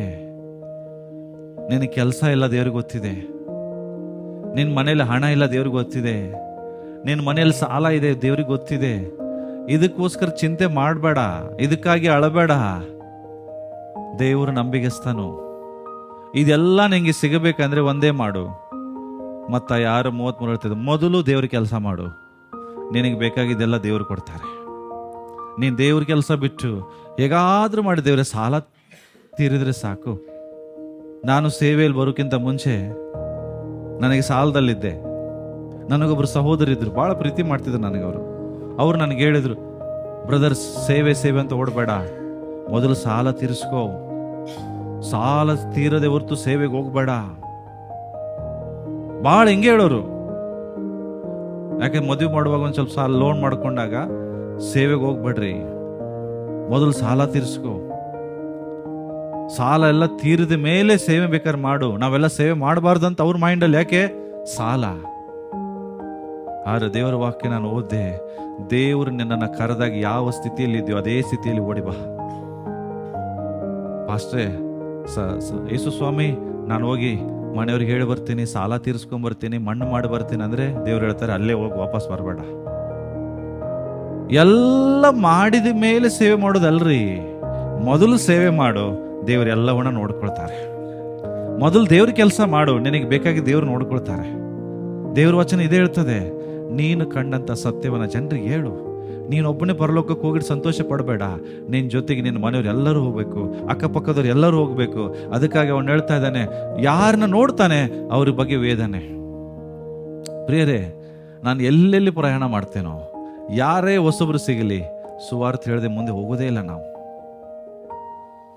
ಒಂದು ಟೀ ಅಂಗಡಿಗೆ ನಿಲ್ಲಿಸ್ತೇವೆ, ಆ ಟೀ ಮಾರೋವನಿಗೆ ಹೇಳ್ತಿರ್ತಾನೆ, ಅವನಿಗೂ ಸುವಾರ್ತೆ ಹೇಳೇ ಮುಂದೆ ಹೋಗ್ತೇವೆ. ನಾವೆಲ್ಲಿ ಪಾರ್ಕ್ ಮಾಡ್ತೇವೆ ಕಾರು, ಯಾರು ಸಿಗ್ತಾರೆ ಅವ್ರಿಗೆ ಯೇಸು ಬಗ್ಗೆ ಹೇಳೇ ಮುಂದೆ ಹೋಗ್ತೇವೆ. ಯಾಕೆಂದ್ರೆ ದೇವರು ನಮ್ಮನ್ನು ಸುಮ್ಮನೆ ಎಲ್ಲಿ ಕರ್ಕೊಂಡು ಹೋಗೋದಿಲ್ಲ. ನಿಮ್ಮ ಕೆಲಸನೂ ಅದೇ. ಅಕ್ಕಪಕ್ಕದಲ್ಲಿ ಭಾಳ ಜನ ಇದ್ದಾರೆ, ಭಯ ಪಡಬೇಡ, ಮನೆ ಖಾಲಿ ಮಾಡಿಸ್ತಾರೆ ಅಂತೇಳಿ. ಈ ದೇವರ ಅಪ್ಪಣೆಯಲ್ಲಿ ಯಾರು ನಿನ್ನನ್ನು ಮುಟ್ಟಕ್ಕಾಗಲ್ಲ. ದೇವರು ಸರ್ವಶಕ್ತನ್, ದೇವರಿಗಿಂತ ಯಾರು ದೊಡ್ಡವರಲ್ಲ. ಸಾರು, ಏನ್ ಬೇಕಾದಾಗ್ಲಿ. ಅವನು ಪ್ರಾಣ ಕಳ್ಕೊಂಡ್ರು ಪರವಾಗಿಲ್ಲ ಅಂತಾನೆ. ನೀವೇನ್ರಿ ಒಂದು ಮನೆಗೋಸ್ಕರ, ಒಂದು ಸಣ್ಣ ಕೆಲಸಕ್ಕೋಸ್ಕರ ಕೆಲಸನ ತೆಗೆದಾಕ್ಬಿಡ್ತಾರೆ. ದೇವರಿಗಾಗಿ ಏನಾದರೂ ಮಾಡಬೇಕನ್ನೋಂಥ ಬಯಕೆ ನಿನಗಿದ್ರೆ ಸುವಾರ್ತೆ ಸಾರು, ಅದು ದೇವರಿಗಿಷ್ಟ. ಓಕೆ, 2 ತಿಮೋತಿ 4:2 ಓದು.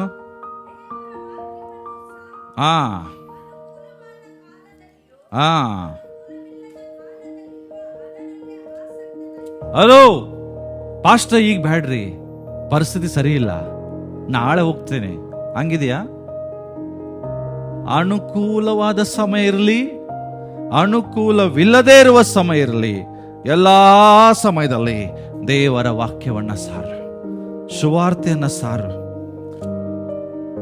ಇಲ್ಲ ಪಾಸ್ಟ್ರೆ, ಈಗ ಪರಿಸ್ಥಿತಿ ಸರಿ ಇಲ್ಲ, ಸ್ವಲ್ಪ ಕಷ್ಟ ಇದೆ, ಸಾಲ ಇದೆ, ಸ್ವಲ್ಪ ತೀರಿಸ್ಕೊಂಡ್ಮೇಲೆ ದೇವರ ವಾಕ್ಯ ಹೇಳ್ತೇನೆ, ನೀನು ಅದಕ್ಕೆ ಯೋಗ್ಯನಲ್ಲ, ಅನರ್ಹ, ನೀನು ಅಯೋಗ್ಯ. ನೀನು ದೇವರ ವಾಕ್ಯವನ್ನು ಹೆಂಗೆ ಸಾರು ಅಂದ್ರೆ, ಅನುಕೂಲವಿರಲಿ ಅನಾನುಕೂಲವಿರಲಿ ಎಲ್ಲಾ ಸಮಯದಲ್ಲಿ ಅದರಲ್ಲಿ ಆಸಕ್ತನಾಗಿರು.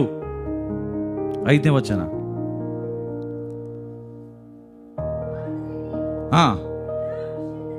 ಎಲ್ಲಾ ವಿಷಯದಲ್ಲಿ ಸ್ವಸ್ಥ ಚಿತ್ತನಾಗಿರು, ಶ್ರಮೆಯನ್ನ ತಾಳಿಕೋ. ಯಾವ ಕೆಲಸ ಮಾಡು? ಯಾವ ಕೆಲಸ ಮಾಡು? ಸುವಾರ್ತಿಕನ ಕೆಲಸ, ಸುವಾರ್ತೆ ಹೇಳುವಂತ ಕೆಲಸವನ್ನ ಮಾಡು.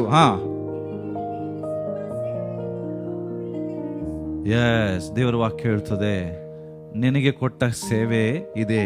ಯಾವುದು? ಸ್ವಸ್ಥಚಿತ್ತನಾಗಿರು, ಶ್ರಮೆಯನ್ನ ತಾಳಿಕೋ, ಸ್ವಾರ್ಥಿಕನ ಕೆಲಸವನ್ನ ಮಾಡು. ಏನೇ ಬಿಟ್ರು ಈ ಕೆಲಸ ಬಿಡಬೇಡ. ಯಾವ ಕೆಲಸ? ಯಾವ ಕೆಲಸ? ಸುವಾರ್ತಿಕನ ಕೆಲಸ ಮಾಡು. ಇದು ನಿನಗೆ ದೇವರು ನೇಮಿಸಿದ ಕೆಲಸ. ಇದರಲ್ಲಿ ಲೋಪವಿಲ್ಲದೆ ಮಾಡು. ಪಾಸ್ಟರ್, ಈಗ ಸಮಯ ಸರಿ ಇಲ್ಲ, ಮಳೆ ಬಹಳ ಬರ್ತಾ ಇದೆ, ಭಯಂಕರ ಬಿಸಿಲಿದೆ, ಹೊರಗೆ ಹೋಗಕ್ಕಾಗಲ್ಲ. ಬಿಸಿಲಲ್ಲಿ ಸತ್ತವರು, ಮಳೆಗಾಲದಲ್ಲಿ ಸತ್ತವ್ರು ನರಕಕ್ಕೆ ಹೋಗಲ್ವಾ? ಎಲ್ಲರೂ ನರಕಕ್ಕೆ ಹೋಗ್ತಾರ್ರಿ. ಆದ್ರೆ ನೀನು ಮರಿಬೇಡ. ಯಾಕೆಂದ್ರೆ ಈಗಾಗಲೇ ನಿನ್ನ ಸಂಬಂಧಿಕರು ಯಾರೆಲ್ಲ ಸತ್ತಿದ್ದಾರೆ ಅವ್ರ ನರಕದಲ್ಲಿ ನಿನ್ನ ಹೆಸರು ಹೇಳಿ ಅಳ್ತಾ ಇದ್ದಾರೆ. ಮತ್ತೆ ಇನ್ನೊಬ್ರು ಬೇರೆ ಎಲ್ಲಾ ಜನ ನಿನ್ನ ಹೆಸರು ಹೇಳಿ ಅಳುವಾಗೆ ಮಾಡಬೇಡ. ಸತ್ಯವಾಗಿ ಹೇಳ್ತೇನೆ, ಅವರು ರಕ್ಷಣೆ ಹೊಂದಿದ ಸತ್ರ ನಿನ್ನ ಹೆಸರು ಹೇಳಿ ಅತ್ತೆ ಆಡ್ತಾರ ಅವರು. ನೀವು ನೋಡ್ರಿ, ಪರಲೋಕದಲ್ಲಿ ಭಿಕ್ಷಕ ಲಾಜರ, ನರಕದಲ್ಲಿ ಶ್ರೀಮಂತ. ನರಕದಿಂದ ಹೇಳ್ತಾ ಇದ್ದಾನೆ ಯಾರಿಗೆ? ಭಿಕ್ಷಕ ಲಾಜರ. ಅಯ್ಯೋ, ನನ್ನ ಸಹೋದರಿದ್ದಾರೆ, ನನ್ನ ಕುಟುಂಬದಸ್ತಿದ್ದಾರೆ, ದಯಮಾಡಿ ಲಾಜರನೇ ಅವ್ರಿಗೆ ಹೋಗಿ ಸುವಾರ್ತೆ ಹೇಳಪ್ಪ, ಅವ್ರಿಲ್ಲಿ ಬರುದು ಬೇಡ.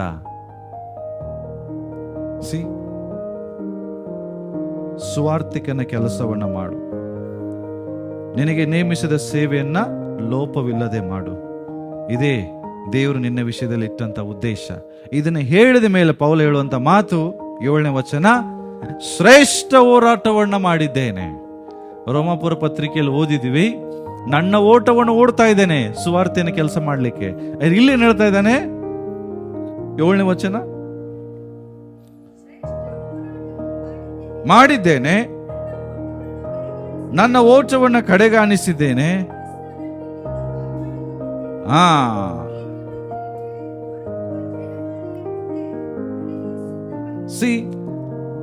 ಅವನು ಹೇಳ್ತಾನೆ, ದೇವ್ರು ನನಗೆ ಕೊಟ್ಟ ಕೆಲಸ ನಾನು ಮಾಡಿ ಮುಗಿಸಿದ್ದೇನೆ.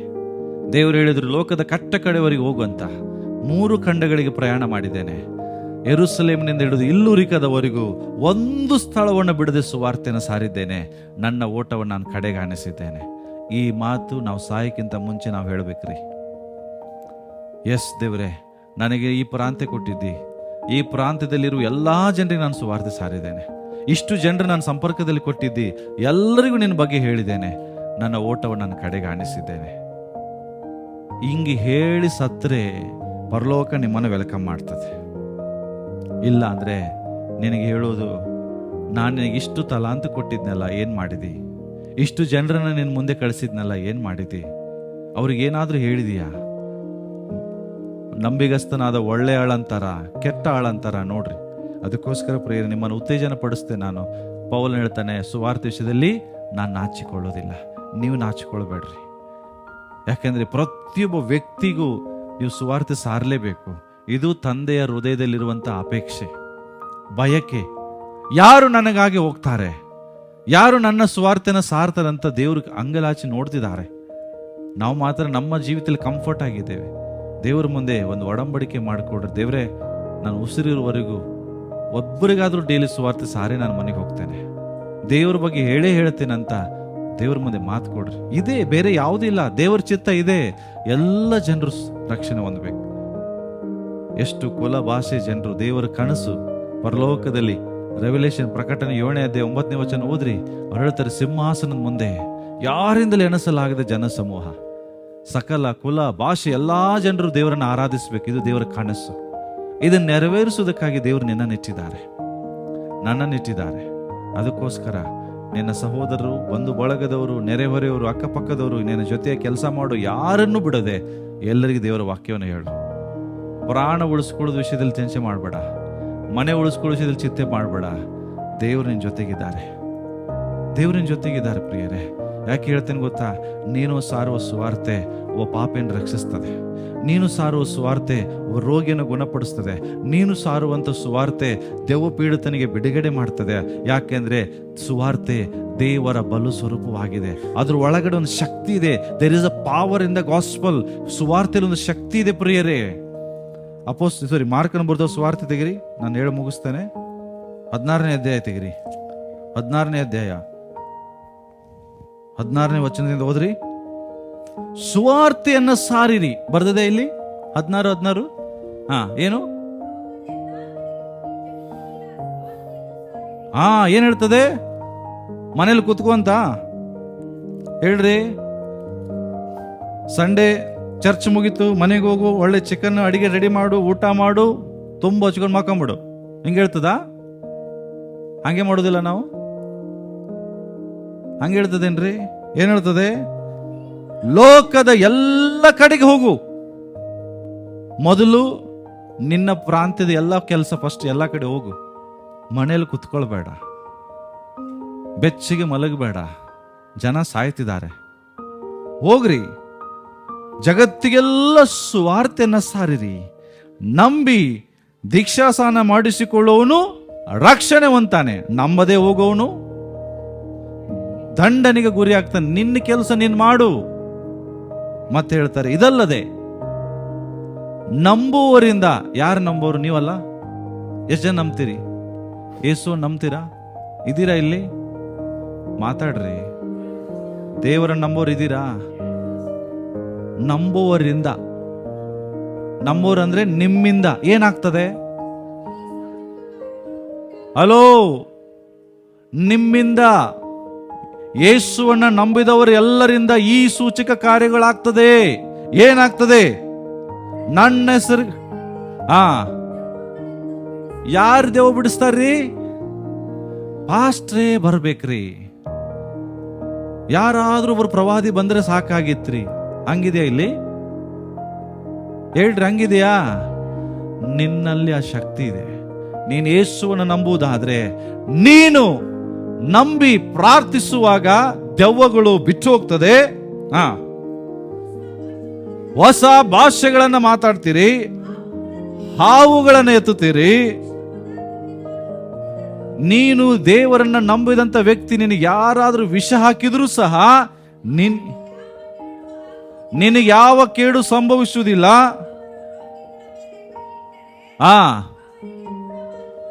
ಹಲೋ, ನೀನ್ ರೋಗಿ ಮೇಲೆ ಕೈ ಇಟ್ಟರೆ ಗುಣ ಆಗ್ತದೆ. ನೀನ್ ಯೇಸುವನ್ನ ನಂಬಿದವರು. ನಂಬುವವರ ಮೂಲಕ ಆಗುವ ಕಾರ್ಯಗಳ್ರಿವು. ಪ್ರವಾದಿ ಬರುವ ಅವಶ್ಯಕತೆ ಇಲ್ಲ, ಅಪೋಸ್ತಲರು ಬರ್ಬೇಕಂತ ಅವಶ್ಯಕತೆ ಇಲ್ಲ, ಚೆನ್ನೈಯಿಂದ ಕರೆಸ್ಬೇಕಂತ ಅವಶ್ಯಕತೆ ಇಲ್ಲ. ಅರ್ಥ ಆಗ್ತದೆ? ಅಮೆರಿಕದಿಂದ ಬರ್ಬೇಕ್ರಿ, ಹೈದರಾಬಾದಿಂದ ಬರ್ಬೇಕ್ರಿ, ಬೆಂಗಳೂರಿಂದ ಬರ್ಬೇಕು, ಅವಶ್ಯಕತೆ ಇಲ್ಲ. ನಂಬೋರ ನಿಮ್ಮಿಂದ ಇವೆಲ್ಲ ಆಗ್ತದೆ. ಯಾಕೆಂದ್ರೆ ಸುವಾರ್ತೆಯಲ್ಲಷ್ಟು ಶಕ್ತಿ ಇದೆ. ದೇವರ ವಾಕ್ಯ ಹೇಳುತ್ತೆ, ಸುವಾರ್ತೆ ದೇವರ ಬಲ ಸ್ವರೂಪವಾಗಿದೆ, ಅದು ದೇವರ ಶಕ್ತಿಯಾಗಿದೆ. ನನಗೆ ಗೊತ್ತಿದ್ರಲ್ಲಿರುವಂತ ಸೀಕ್ರೆಟ್ ಪ್ರಿಯರೇ, ನೀನು ಸಾರುವ ಸುವಾರ್ತೆ ರೋಗಿಯನ್ನು ವಾಸಿ ಮಾಡ್ತದೆ. ನೀನು ಸಾರುವ ಸುವಾರ್ತೆ ದೆವ್ವಗಳಿಗೆ ಪೀಡಿತರಾದವರಿಗೆ ಬಿಡುಗಡೆ ಕೊಡ್ತದೆ. ನೀನು ಸಾರುವ ಸುವಾರ್ತೆ ಒಬ್ಬ ವ್ಯಕ್ತಿಯನ್ನ ನರಕದಿಂದ ತಪ್ಪಿಸಿ ಪರಲೋಕದ ಕಡೆಗೆ ನಡೆಸ್ತದೆ. ಸುವಾರ್ತೆಯಲ್ಲಷ್ಟು ಶಕ್ತಿ ಇದೆ. ಇದನ್ನು ಸಾರುವ ಕೆಲಸ ದೇವರು ನಿನಗೆ ಕೊಟ್ಟಿದ್ದಾರೆ. ಈ ಲೋಕದಲ್ಲಿ ಪ್ರಧಾನಮಂತ್ರಿಗೆ ಇರದೇ ಇರುವಂತ ಅಧಿಕಾರ ದೇವರು ನಿನಗೆ ಕೊಟ್ಟಿದ್ದಾರೆ. ಒಬ್ಬ ಪ್ರಧಾನಮಂತ್ರಿಗೆ ಒಬ್ಬ ವ್ಯಕ್ತಿ ನರಕದಿಂದ ತಪ್ಪಿಸಕ್ಕಾಗಲ್ಲ, ಆದ್ರೆ ನಿನಗಾಗ್ತದೆ. ನರಕದಿಂದ ತಪ್ಪಿಸುವಂತ ಸಾಮರ್ಥ್ಯ ದೇವರು ನಿನಗೆ ಕೊಟ್ಟಿದ್ದಾರೆ. ಅದನ್ನು ಉಪಯೋಗಿಸು, ಸುವಾರ್ತೆನ ಸಾರು. ಇದು ದೇವರ ಹೃದಯದಲ್ಲಿರುವಂತ ಬಯಕೆ.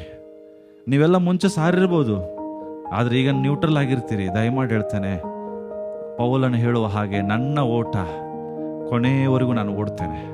ಪ್ರಾಣ ಉಳಿಸಿಕೊಳ್ಳೋದು ನನಗೆ ವಿಶೇಷ ಅಲ್ಲ. ಯೇಸು ಹೇಳಿದ್ರು, ಕಾಯಿರಿ, ಪವಿತ್ರಾತ್ಮ ನಿಮ್ಮ ಮೇಲೆ ಬರಲು ಬಲವನ್ನು ಹೊಂದ್ರಿ. ಯೆರೂಸಲೇಮ್, ಯೂದಾಯ, ಸಮಾರ್ಯ, ಲೋಕದ ಕಟ್ಟ ಕಡೆಯವರೆಗೆ ಹೋಗಿ ಸುವಾರ್ತೆಯನ್ನು ಸಾರಿ ನನಗೆ ಸಾಕ್ಷಿಗಳಾಗಿರಿ. ಸೊ ದೇವರು ಯೆರೂಸಲೇಮಿನಿಂದ ಪ್ರಾರಂಭಿಸಲಿಕ್ಕೆ ಹೇಳಿದ್ದಾರೆ. ಯಾವುದು ಯೆರೂಸಲೇಮ್? ನಿನ್ನ ಕುಟುಂಬ, ನಿನ್ನ ಊರು, ನಿನ್ನ ಜೊತೆಗಿರೋರು ಎಲ್ಲರೂ ಯೆರೂಸಲೇಮ್ನವರು. ಅಲ್ಲಿಂದ ಪ್ರಾರಂಭಿಸು. ಅದನ್ನು ಮುಗಿಸಿದ ಮೇಲೆ ಯುದಾಯ ಸಮರ ಎಲ್ಲ ಕಡೆ ಹೋಗು, ಜನರಿಗೆ ಎಲ್ಲರಿಗೂ ಸುವಾರ್ತೆಯನ್ನು ಸಾರೆ. ಇದೇ ದೇವರು ನಿಮ್ಮ ಮೇಲಿಟ್ಟಂಥ ಉದ್ದೇಶ, ಅಪೇಕ್ಷೆ, ಬೇರೆ ಏನೂ ಇಲ್ಲ. ನಿನಗೇನು ಬೇಕು ಎಲ್ಲ ದೇವ್ರಿಗೆ ಗೊತ್ತಿದೆ, ಚಿಂತೆ ಮಾಡಬೇಡ. ಮೊದಲು ದೇವರಿಗಾಗಿ, ದೇವ್ರ ರಾಜ್ಯಕ್ಕಾಗಿ ತವಕ ಪಡು. ನಿನಗೆ ಬೇಕಾಗಿದ್ದೆಲ್ಲ ನಿಂಗೆ ಸಿಗ್ತದೆ. ಅದಕ್ಕಾಗಿ ಅಳಬೇಡ, ಚಿಂತೆ ಮಾಡಬೇಡ. ಅಯ್ಯೋ ನನಗೆ ಯಾರಿದ್ದಾರೆ, ಅಯ್ಯೋ ನನ್ನ ರೋಗ, ಇದ್ರ ಬಗ್ಗೆ ಚಿಂತೆನೆ ಮಾಡಬೇಡ. ದೇವರಿಗೆಲ್ಲ ಗೊತ್ತಿದೆ. ಓಕೆ, ನಾವು ನಿಂತ್ಕೊಂಡು ಪ್ರಾರ್ಥಿಸೋಣ. ದೇವರ ವಾಕ್ಯವನ್ನು ಆಶೀರ್ವದಿಸಲಿ.